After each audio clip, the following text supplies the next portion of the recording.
this is my big problem with, as you know, I have this long-running debate now with Milo Yiannopoulos. This is my big problem with Milo and his entire movement, is I think that Milo is not conservative. I don't think he knows anything about conservatism. I don't think he cares about the Constitution. He says this openly. I think that Milo cares about being a provocateur. And I'm sorry, a provocateur generation is only valuable in standing for things that are worthwhile. It is not, being a provocateur just for the sake of being a provocateur is worthless.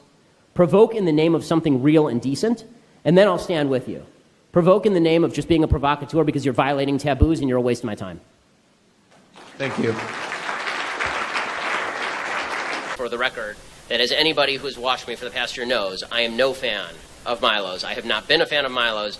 I find Milo appalling, and I have for well over a year. I've stayed silent on this latest stuff because, honestly, you don't kick a guy while he's down. But the fact is that Milo, what's happened with Milo actually says less about Milo than it does about the conservative movement that I find troubling, right? I think that, just to give you a few examples of stuff that Milo's done over the past year, in a few weeks ago, he suggested to a Muslim girl in an audience that she shouldn't be wearing a hijab in America. As a guy who wears a funny hat every day of the week, I think that's awful. Right? Milo's somebody who said that he called a Jewish journalist from BuzzFeed a thick as, what was it? It was a typical example of a sort of thick as pig shit media Jew. Right? Milo, on the day of my child's birth, sent me a meme of a black baby suggesting my kid was half black because I'm a cuck, because I'm not sufficiently supportive of Donald Trump. And he's talked about how the alt-right is this wondrous milieu of intellectual decency and honesty, full of brilliant people, while openly acknowledging that the alt-right actually says that Western civilization and ethnicity are inherently connected. Right? He did all of this before all this stuff came down. So my only disappointment on all of this stuff is that, I think that conservatives should have said this is all bad stuff a long time ago. I don't think that it should have taken tape of Yiannopoulos saying that 30-year-olds having sex with 13-year-olds is great in order for people to say this was not great stuff. So if the only standard on the right is we'll accept anyone who pisses off the left, our only standard is you can't say that it's good for 30-year-olds to have sex with 13-year-olds, I think we can have a little bit higher standards. This is good. Ben, my girlfriend is a big Milo fan who hates you. How do I fix her? First of all, have her watch a tape from Joe Rogan. You don't have to have her watch the him defending molesting people tape. But what I would say about Milo's shtick is that Milo is somebody who is very much driven by a desperate need for attention. I've been making very clear for years that I think that this leads him down some pretty dark roads into associations with some people who I think are very bad for conservatism. I don't think he has a thoroughgoing worldview other than just to be a troll and gain attention. And it doesn't, I'm not surprised a lot of Milo fans are not fans of mine because I've made very clear that I have an affirmative worldview that I stand up for, whereas I think that Milo can basically be classified as anti-left rather than as conservative per se. Like, if you ask Milo, what would you do in government, it would all be stuff that was anti-left, I think. But I don't think he thinks about any of that stuff anyway. I don't think that Milo is a big reader. I don't think Milo is somebody who spends a lot of time with ideas. Now, it's not ripping on his intellect. I think Milo seems to be a smart guy. But again, he embraced some really terrible, awful people who did some pretty terrible, awful things in the last few years to make his name. And that's something that I have a deep and abiding disgust with. Yeah. I haven't heard anything about that lately. So, the answer is no, I won't be debating Milo. The reason I won't be debating Milo is because he's a coward. And the reason he's a coward is because 3 weeks ago, first of all, somebody, I think it was Dave Rubin plus Steven Crowder, they both offered to host a debate between me and Milo on the alt-right and Donald Trump. And Milo went totally silent. And then he blamed Breitbart News for telling him not to do it. A couple weeks later, he then said, fine, I'm willing to do it now. And he emailed me and he emailed Dave Rubin. And he emailed, all the people involved, and he said, let's set this up. And within an hour, I had my assistant email back times, right? And he said, within the next couple of weeks. No response. Nothing, right? He says, I'll get back to you. No response. For a week. For 2 weeks. For 3 weeks, right? And then I email him again, last week and a half ago, and I said, okay, well, I'm holding these dates open, and I'm not going to keep holding dates open, so are we doing this or not? No response. No response because he's chicken. Because he's chicken poop. Because he is a coward.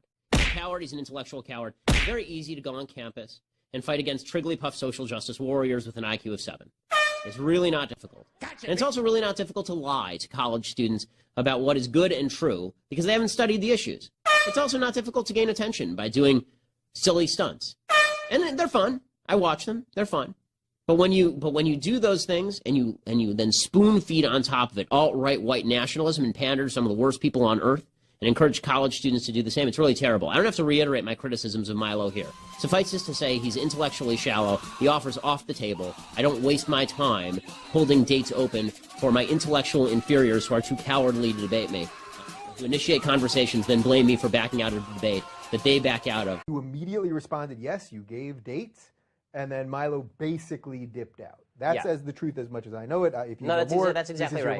And so that's exactly right. And so and then went around the country proclaiming that I had chickened out and trying to derive this rivalry with me that I could not care less about. Like Milo, I wish nothing but success to Milo based on the good things he does. I hope nothing but failure for him for bad things that he does, just like anybody else. That's quite a wish. And I'm not going to play Lucy in the football with him. I mean, he ducked out, he chickened out, and I mean, look, the fact is that even the fact I was willing to do it in the first place after he was tweeting pictures of me of a black baby on the day that my son was born because I'm a cuck, it was a bit generous, but now that I'm not gonna play that game. That's not my game. And the thing is, I genuinely like both of you, and I think we could have done something really good.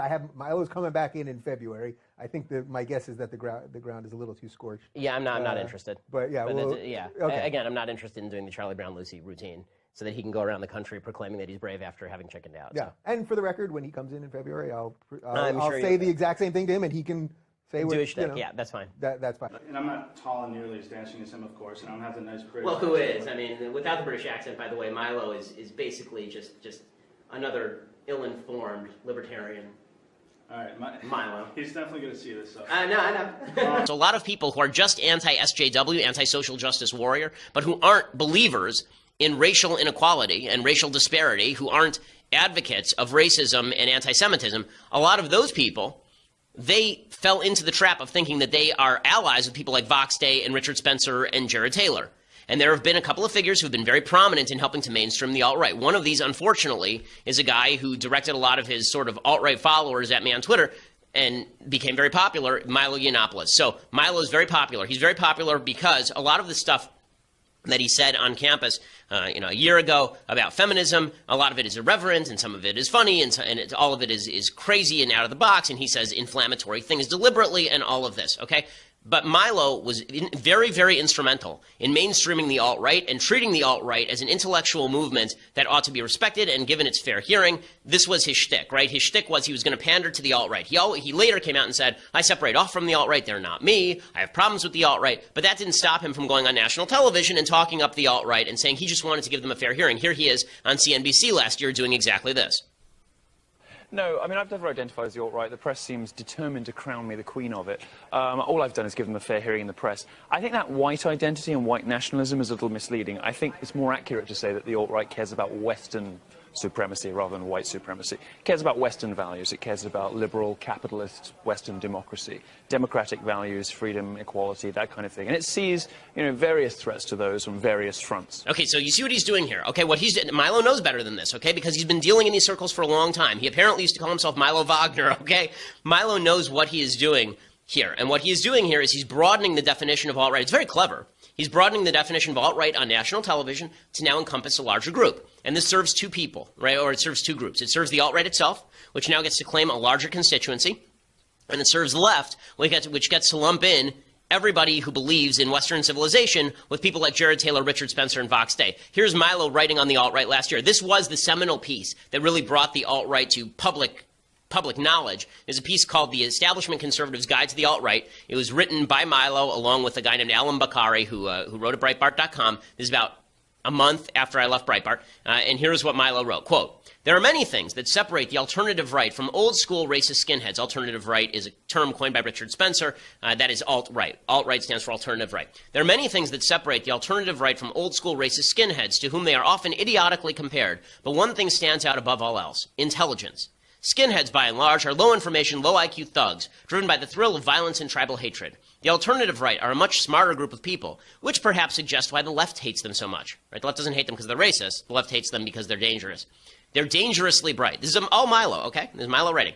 The media empire of the modern-day alternative right coalesced around Richard Spencer during his editorship of Talkies magazine. In 2010, Spencer founded AlternativeRight.com, which would become a center of alt-right thought. Alongside other nodes of Steve Saylor's blog VDare and American Renaissance, alternative right became a gathering point for an eclectic mix of renegades who objected to the established political consensus in some form or other. You see what's happening here? Do you see how evil what's happening here is? Taking the philosophy, the evil philosophy of people like Jared Taylor and Richard Spencer and Vox Day. Milo wrote the foreword to Vox Day's book, okay? They're taking the political philosophy that Milo knows well and then broadening it out to suggest that it applies to everyone who wants to defend Western civilization. I want to defend Western civilization. I've spent my entire career defending Western civilization. I've spent my entire career defending the Declaration and the Constitution. My original break with Milo online actually came over, not over the Michelle Field stuff or the Trump stuff or any of that stuff. They deleted his account, so you should be able to look it up. But but it came originally over Milo suggesting that constitutional conservatism was dead and ought to be replaced by the alternative right. Okay, that's where the break came on Twitter. So what he did here by mainstreaming the alt-right was create the feeling that they were a burgeoning movement. It wasn't just Milo, there were other people doing it too,